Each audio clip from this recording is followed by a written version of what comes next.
Hey girls. I've got gas, but I would like to make a quick little video just detailing what it's like and maybe some advice for other trans girls or trans feminine people or non-binary people or even cis guys who just want to deal with their facial hair. Like, I really should have just said people, but you know, this is specifically for trans girls and trans feminine people. Just whatever. This is how I deal with my facial hair, because like every other adult on the planet, I have hair that grows on my face. It might not be visible right now, but it definitely grows.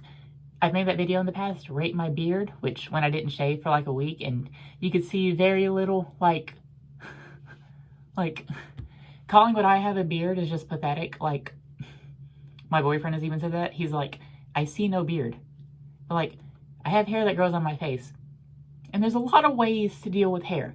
Like, the most obvious way would be shaving, but shaving is annoying because razor burn.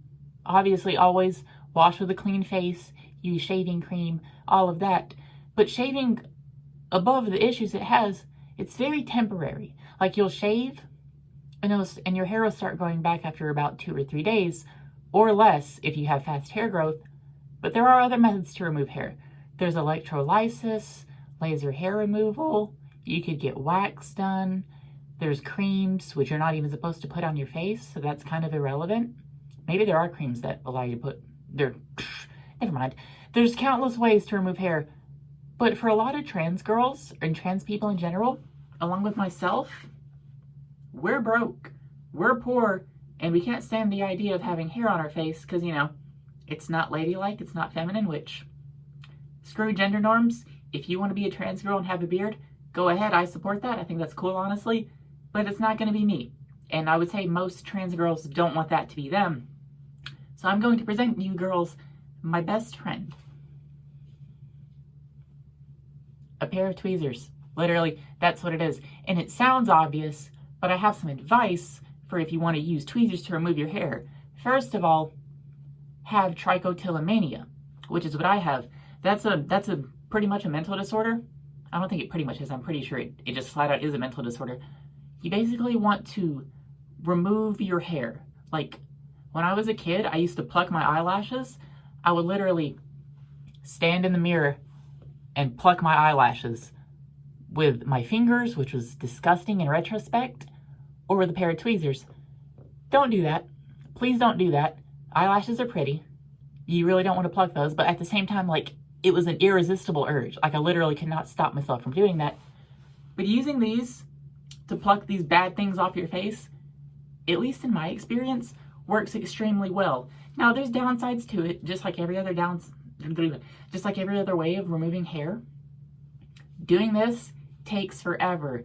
I luckily don't grow too much hair on my face. I grow a strip right here, obviously a mustache, some sideburns, and a couple of hairs down here.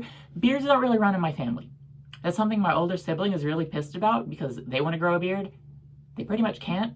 Like, it's not really on the table for us.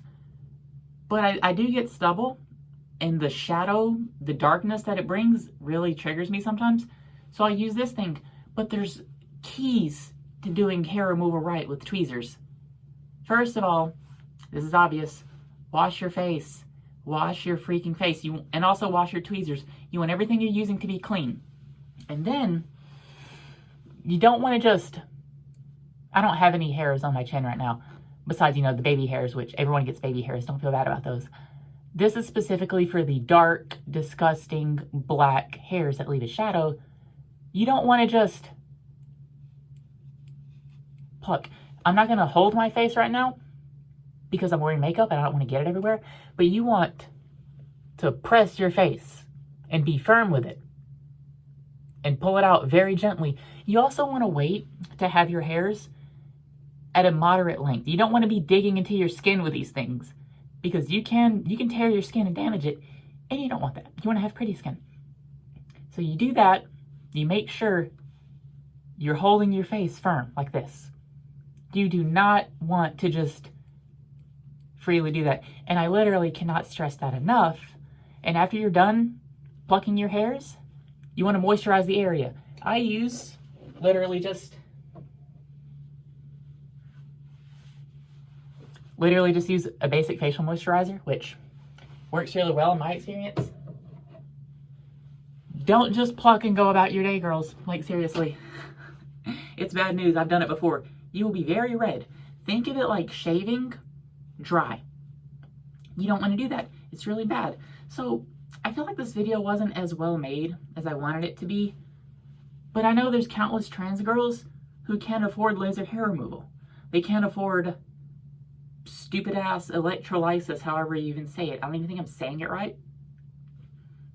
So there's plenty of trans girls and trans feminine people who have facial hair or even full on beards. They're dysphoric about them. They don't want them, and they get mocked for them, which is disgusting behavior. This thing is a lifesaver for me. This thing, tweezers are just literally one of my best friends. But that's going to be the whole video. I hope you girls enjoyed this. Bye, girls.